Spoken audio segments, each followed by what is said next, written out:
Assalamualaikum. Welcome to Medical Globe e-learning. I am Nayab Khalid. Now I will tell you about the guidelines of chapter 49 systemic mycosis. इस chapter के introduction को आप read out करेंगे, इसके जो bold words लिखे हुए हैं उसकी आप डेफिनेशंस करेंगे, ठीक है। फिर आपके पास है table 49.1 is very important. Basically इसमें सारी क्लासिफिकेशंस दी गई हैं सब फंजाई की, इसको आपने अच्छे तरीके से याद करना है। इसकी लैब डायग्नोसिस बहुत इंपॉर्टेंट है, ठीक है, एमसीक्यूज में आती हैं। इसको आप अच्छे से लर्न करेंगे, थ्योरी में से एक दफ़ा आप रीड आउट करेंगे, जो एक्स्ट्रा पॉइंट्स आपको लगे आप टेबल के साथ लिख लें ताकि जब आप रिवीजन करें तो आपको प्रॉब्लम ना हो। कोकीडायोडीज है आपके पास, कोकीडायोडीज के आपने डिजीजेस के नेम्स करने हैं अच्छे से, इसकी प्रॉपर्टीज में जो बोल्ड वर्ड्स लिखे हुए हैं उसको अच्छे तरीके से करें। फिर नेक्स्ट आपके पास फिगर 49.1, इस डायग्राम को बेसिकली आपने अंडरस्टैंड करना है, ठीक है, क्योंकि ये पैथोलॉजी में भी इंपॉर्टेंट है, फिर आगे आपकी लैब डायग्नोसिस में भी इंपॉर्टेंट है। इसको आपको ड्रॉ भी करना आना चाहिए, फिरूल्स वगैरह, ठीक है, और इसको आपने अंडरस्टैंड भी करना है अच्छे से ताकि कोई एमसीक्यू आ जाए तो आपका मिस ना हो।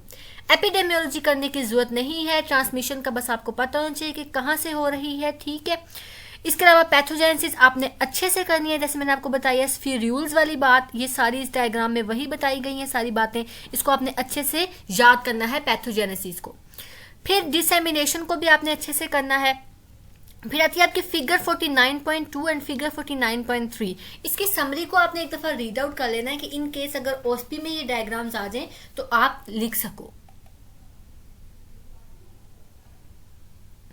नेक्स्ट है फिर आपके पास क्लिनिकल फाइंडिंग्स। क्लिनिकल फाइंडिंग्स को आपने अच्छे से पूरा का पूरा रीड आउट करना है, इस ये एमसीक्यूज में पूछी जाती हैं, ठीक है। मोस्टली क्लिनिकल फाइंडिंग्स में से इसमें से एमसीक्यूज आते हैं, इसके नेम्स अच्छे से करने हैं ताकि जब इन केस अगर आपके एचसीक्यू भी आ जाए तो आप इसको सोल्व कर सको, ठीक है। इसको पूरे को आप अच्छे से रीड आउट करोगे।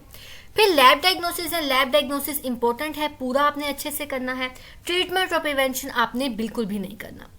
हिस्टोप्लाज्मा, हिस्टोप्लाज्मा इज इम्पोर्टेंट, ठीक है, ये इंपॉर्टेंट है एससीक्यू के लिए।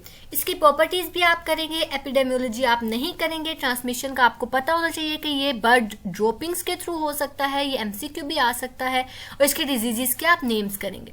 फिगर 49.4 को आपने अंडरस्टैंड करना है, इसमें बेसिकली स्पोर्स, माइक्रोकोनिडिया वगैरह सारा कुछ बताया गया है, इसको आपने अच्छे से अंडरस्टैंड करना है। फिर है आपके पास फिगर 49.3, ठीक है, ये आपकी पैथोजेनेसिस में इंपॉर्टेंट है डायग्राम, एमसीक्यूज में भी पूछा जाता है और एससीक्यू में भी इसकी पैथोजेनेसिस वगैरह पूछी जा सकती है, इसको आपने अच्छे से करना है। पैथोजेनेसिस को पूरा का पूरा रीड आउट करेंगे आप, एससीक्यूज के लिए क्लिनिकल फाइंडिंग्स के नेम्स आपने अच्छे से करना है और उसकी पैथोलॉजी के कॉन्सेप्ट आपने ले लेने हैं क्लिनिकल फाइंडिंग्स की पैथोलॉजी के। लैब डायग्नोसिस को आपने पूरा का पूरा अच्छे से रीड आउट करके अंडरस्टैंड करना है और उसके नेम्स को सेपरेट करके आपने याद कर लेना है। अंडरस्टैंड पूरा करना है अपने लैब डायग्नोसिस को, क्योंकि इसमें से एमसीक्यूज आते हैं। ट्रीटमेंट और प्रिवेंशन आपने बिल्कुल भी नहीं करना। फिर आपके पास आता है ब्लास्टोमाइसिस। ब्लास्टोमाइसिस इंपॉर्टेंट है, ठीक है, ये भी आपका एससीक्यू में आ सकता है। यूएचएस एससीक्यू में कोई भी ऑर्गेनिज्म दे सकती है, आपने हर लिहाज से एक ऑर्गेनिज्म को प्रिपेयर करना होता है, ठीक है। फिगर 49.7 है आपके पास, इसको भी आपने पैथोलॉजी के लिए और लैब डायग्नोसिस के लिए अंडरस्टैंड करना है, इसमें से एमसीक्यूज भी आते हैं इस डायग्राम में से। प्रॉपर्टीज आपने बोल्ड वर्ड्स इसके आपने याद करने हैं। ट्रांसमिशन आपको पता होना चाहिए कैसे हो रही है। एपिडेमियोलॉजी आपने नहीं करनी। पैथोलॉजी और क्लिनिकल फाइंडिंग्स के आप नेम्स करेंगे और लैब डायग्नोसिस को आप अच्छे से रीड करेंगे और याद करेंगे, ठीक है। ट्रीटमेंट और प्रिवेंशन आपने नहीं करनी। पैराकोकीडायोडीज बेसिकली एमसीक्यूज में आता होता है, इसको आप एक दफा रीड करें और जो बोल्ड वर्ड्स हैं उसको एमसीक्यूज के लिए नोट कर लें, ठीक है।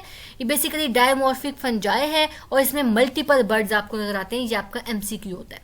और ये आपकी जो फिगर 49.8 बनी हुई है ये ओएसपी के लिए इंपॉर्टेंट है। फिर आपके पास ट्रांसमिशन आप देख लेंगे किस तरीके से हो रही है। एपिडेमियोलॉजी आपने नहीं करनी।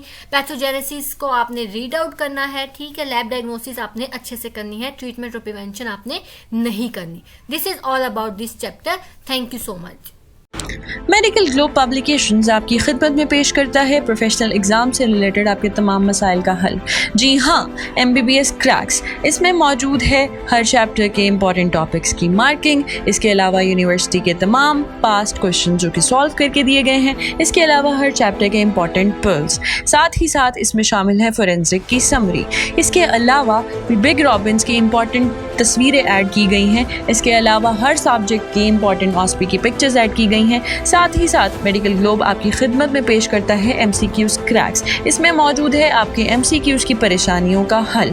जी हाँ, तमाम की तमाम यूनिवर्सिटी के इम्पॉर्टेंट MCQs इसमें ऐड किए गए हैं, जिसमें UHS के अलावा दीगर यूनिवर्सिटीज़ शामिल हैं। तो अभी इस मौके से फ़ायदा उठाइए और इस बुक को घर बैठे बैठे ऑर्डर करें हमारे दिए गए नंबर पर 0335 66 33 007।